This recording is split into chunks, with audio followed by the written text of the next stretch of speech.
Sejam todos bem-vindos ao Plano Anual de Leitura Bíblica. Tá aqui, ó. Vamos ler a Bíblia inteira e nós vamos te ajudar. Tá chegando novo, segue daqui para frente as leituras que já passaram, vai atualizando aos pouquinhos.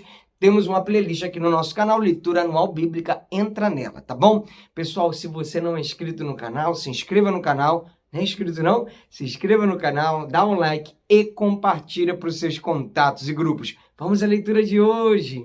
Dia 344, nós vamos ler Zacarias capítulo 12, Esther capítulo 1, um novo livro, e Atos capítulo 15, a partir do verso 22.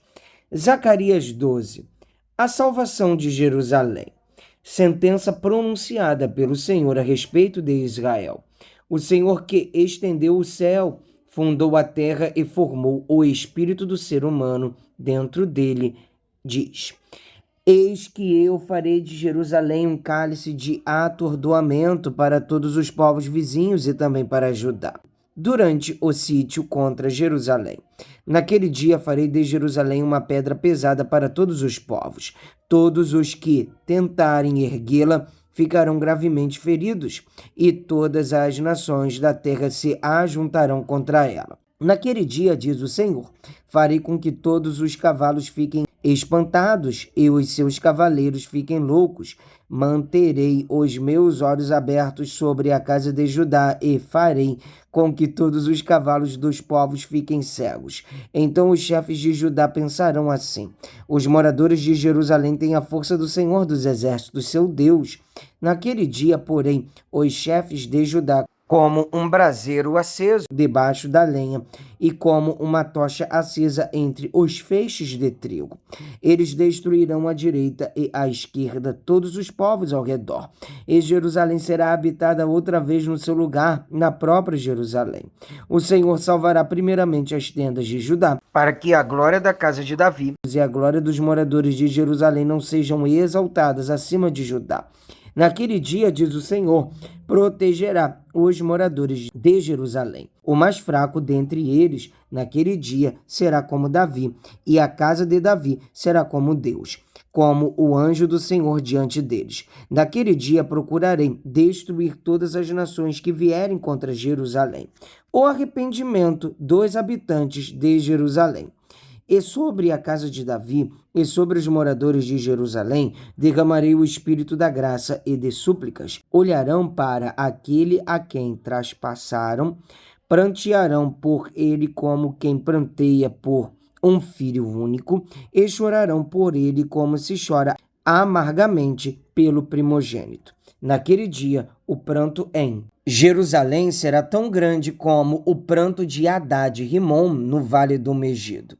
A terra pranteará cada família à parte, a família da casa de Davi à parte, e suas mulheres à parte, a família da casa de Natã à parte, e suas mulheres à parte, a família da casa de Levi à parte, e suas mulheres à parte, a família dos Simeitas à parte, e suas mulheres à parte.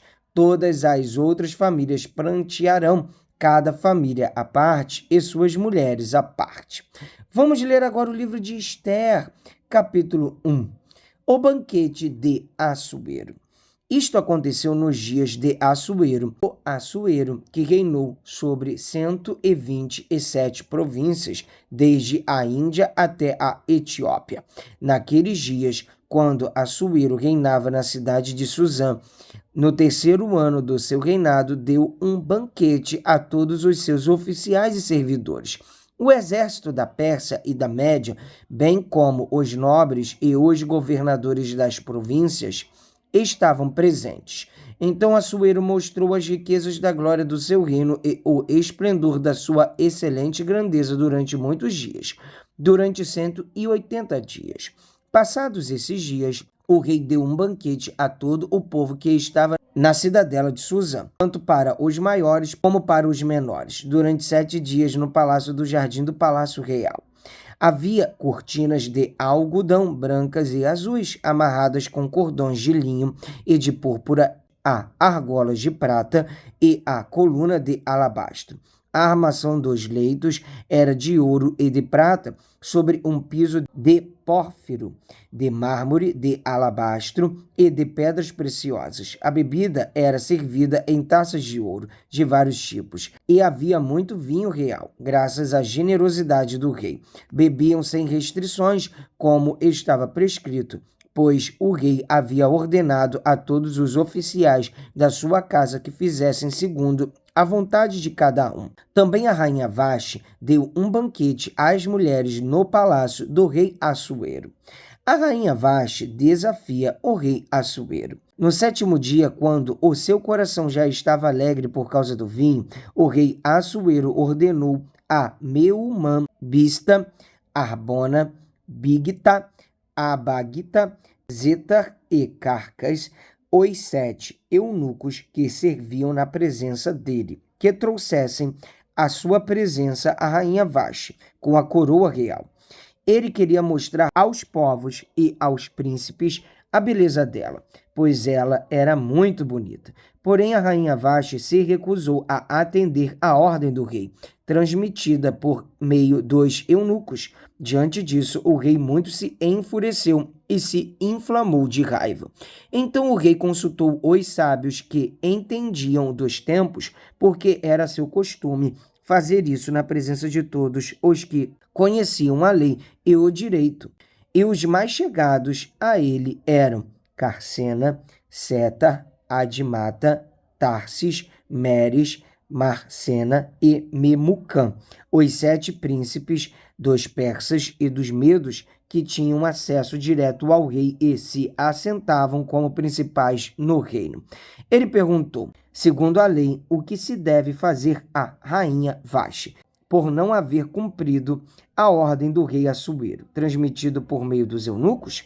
Então Memucã disse na presença do rei e dos príncipes: a rainha Vaste não somente ofendeu o rei, mas também todos os príncipes e todos os povos de todas as províncias do rei Assuero, porque a notícia do que a rainha fez chegará a todas as mulheres, de modo que desprezarão o seu marido, dizendo: o rei Assuero mandou que a rainha Vaste fosse trazida à sua presença, mas ela não foi.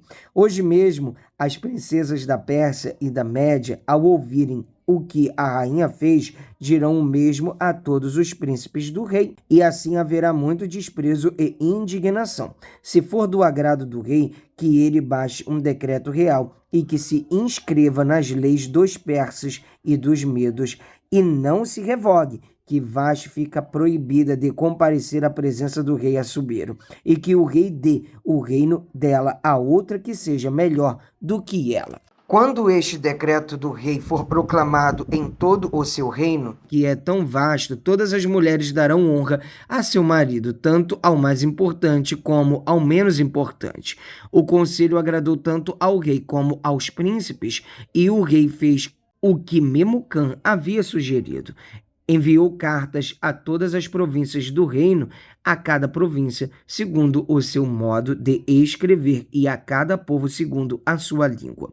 Que cada homem fosse senhor em sua casa e que se falasse a língua do seu povo. Vamos agora ler o livro de Atos, capítulo 15, a partir do verso 22. A decisão enviada a Antioquia. Então, pareceu bem aos apóstolos e aos presbíteros, com toda a igreja, eleger alguns homens dentre eles e enviá-los a Antioquia, juntamente com Paulo e Barnabé. Foram eleitos Judas, chamado Barsabás, e Silas, que eram líderes entre os irmãos. Mandaram por eles a seguinte carta: os irmãos, tanto os apóstolos como os presbíteros, aos irmãos gentios em Antioquia, Síria e Sicília, saudações. Visto sabermos que alguns que saíram de nosso meio sem nenhuma autorização perturbaram vocês com palavras, transtornando a mente de vocês. Pareceu-nos bem, chegados a pleno acordo, eleger alguns homens e enviá-los a vocês com os nossos amados Barnabé e Paulo, homens que têm arriscado a vida pelo nome de nosso Senhor Jesus Cristo. Portanto, estamos enviando Judas e Silas, os quais pessoalmente lhes dirão as mesmas coisas. pois pareceu bem ao Espírito Santo e a nós não impor a vocês maior encargo, além destas coisas essenciais, que vocês se abstenham das coisas sacrificadas a ídolos, bem como do sangue, da carne de animais sufocados e da imoralidade sexual. Se evitarem essas coisas, farão bem. Passem bem. A leitura da mensagem. Os que foram enviados partiram para Antioquia e, tendo reunido a comunidade, entregaram a carta. Quando a leram, ficaram muito alegres pelo consolo recebido. Judas e Silas, que eram também profetas, consolaram os irmãos com muitos conselhos e os fortaleceram. Tendo-se demorado ali por algum tempo, os irmãos deixaram que voltassem em paz aos que os enviaram. Mas pareceu bem a Silas permanecer ali. Paulo e Barnabé demoraram-se em Antioquia, ensinando e pregando com muitos outros a palavra do Senhor. A segunda viagem missionária, Paulo e Barnabé se separam. Alguns dias depois, Paulo disse a Barnabé: vamos voltar e visitar os irmãos em todas as cidades nas quais anunciamos a palavra do Senhor, para ver como estão. Barnabé queria levar também João, chamado Marcos, mas Paulo não achava justo levar aquele que tinha se afastado deles desde a Panfilha, não os acompanhando no trabalho. Houve tal desavença entre eles que vieram a separar-se. Então Barnabé, levando consigo Marcos, navegou para Chipre. Mas Paulo, tendo escolhido Silas, partiu encomendando pelos irmãos a graça do Senhor, e passou pela Síria e Sicília, fortalecendo as igrejas. Amém! Mais um dia de leitura bíblica concluída. Até aqui nos ajudou o Senhor. Vamos avançando de passo em passo, de fé em fé. Te espero aqui amanhã. Um abraço. Pra cima!